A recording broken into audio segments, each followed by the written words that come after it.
All right, guys, we are going to be doing number 28. Two objects are connected by a light string that passes over a frictionless pulley as shown in the figure. Draw a free body diagram of both objects, assuming the incline is frictionless. The mass, let me just write this down. The mass 1 is going to be 2 kilograms.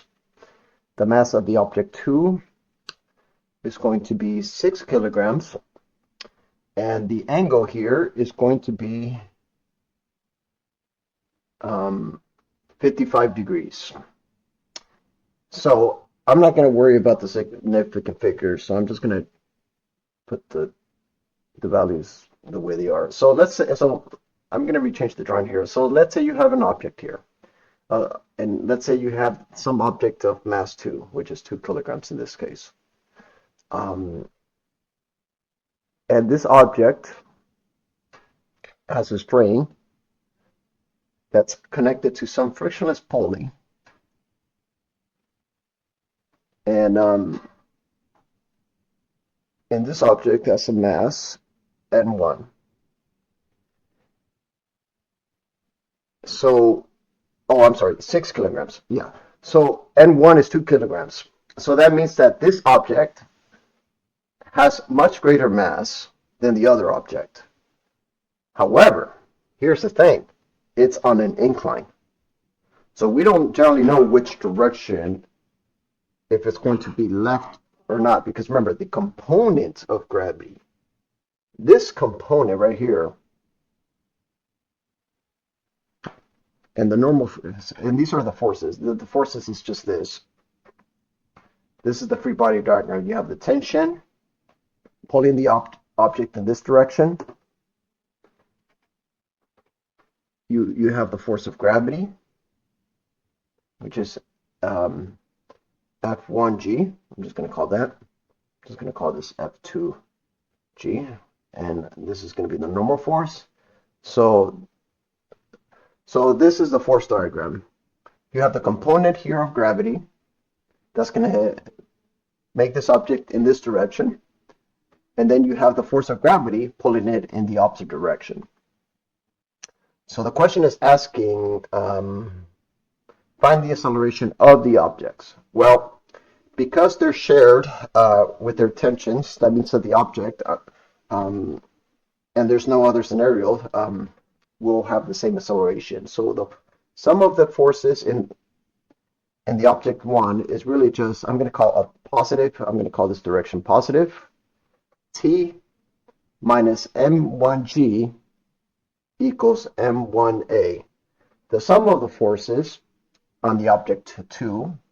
Now, when I say the sum of the forces, you do have to, I am picking a specific direction. I'm not picking the vertical direction, because the normal force would have to cancel off with this object. We're talking about the direction where it travels horizontally parallel to the incline. So this object, I'm going to say that this is going to be the force with a bit of geometry. That's theta. I believe that's the same angle, and we could figure that out by drawing a straight line down, because that's where gravity flows. And this is going to be the angle perpendicular to the normal force. This is going to be some other angle, and these other angles have to add up to 90 degrees. So that's correct. So that's the angle. So the sum of the forces in the object 2 is really just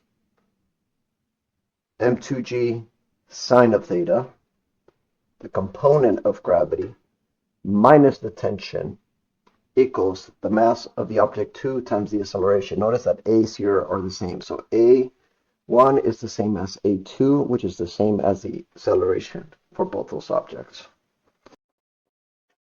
So realistically, folks, it's really just setting this up. So let's answer part A. All right, but before we do that, let's see. We have the m1. We have gravity. Gravity is going to be 9.8 meters per second square. The acceleration we don't have, the tension we don't have, but we have two equations, two unknowns, but we are going to be solving for the tension of one of them. So it wouldn't matter which one.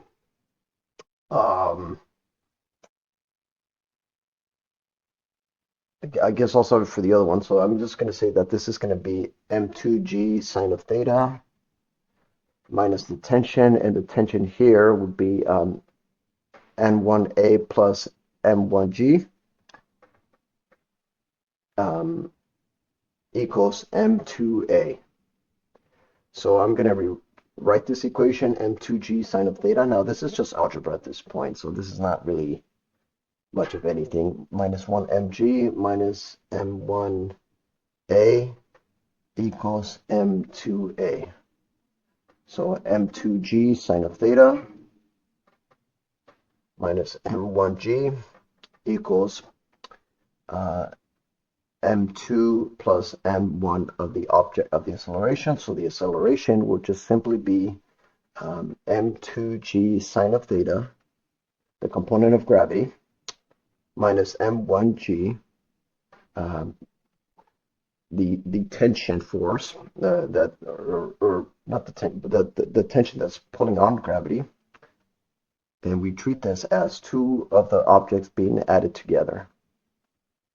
So think about the force of gravity that's being pulled towards the object of m2, along with the component force of gravity, and also both of these objects, since they share the same tension, they have added masses together. And that's it, folks. So it's really just the sum of the forces equals ma. All right, guys. So now since we have the acceleration, so let's plug it in. And sorry, guys, I'm a bit high right now. So, anyways, so we have 6 kilograms. We have 9.8 meters per second square. We have sine of 55 degrees, whatever that is, minus m1, which is 2 kilograms, times 9.8 meters per second square. I'm just putting everything in there. And the two objects are going to be 6 kilograms added to 2 kilograms. So I'm just going to put this all in the calculator. So you have 6 times 9.8 times sine of 55 degrees minus 2 times 9.8.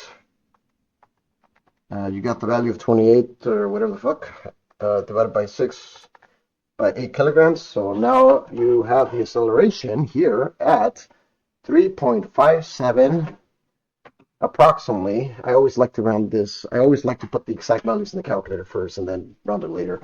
So 3.57 meters per second square. All right. So now since we've got this, we can put it into any of those two values. So let's put in this one. So this is going to be 1 mg g plus a for that tension, and I'm going to solve them for both of them. So m2 a plus the component of gravity sine of theta. So there you go. So either equation works. This one would be what is this? This would be 2 kilograms multiplied by 3.57 added to meters per second square added to 9.8. I'm having a little brain fart here, but that's okay. And this would be 6 kilograms added to 3.57 meters per second square added to the component of gravity, in which I'm just going to write it down because I can't write the whole thing anymore. 8.03 meters per second square. So once you plug those values in there, and I kind of rounded in there, let me see what I get. 2. I'm not even going to pause the video anymore. 2 times 3. Let me store this first. There you go. 2, I'm going to round this up to 3.57 times 9.8. See, I get 26.74. On the other one, I get 6, 3.57 added to 9.8 sine of 55 degrees, presuming I'm getting different values. What the fuck? No, the values matches. I just Sorry about that. Anyways, you don't need me, folks. You guys are good in your algebra skills. So, anyways, so for part B, the tension here, once you do your mathematics, and you don't need me for that, 26.74 newtons. So that's part C. The speed of the object after 3.2 seconds after the release. Well, the speed of the object is really just AT. I'm just going to define it as PT. A being 3.57 meters per second square, T being specifically 2 seconds. Sorry, folks. So all you have to do is multiply by 2. That's 6, 7, 1, 4, or let me see, 3.57, or I'm just going to put this in my calculator. So the speed of the object after 2 seconds is 7.14 meters per second. Now, it did set the speed, but I want to clarify one thing. What direction are we talking about? Notice that we have a positive acceleration of the object. So the tension is 26.74 newtons. You have 2 times 10.8, that will be 19.6 newtons. So so here's the thing that I didn't really clarify, folks. Which direction?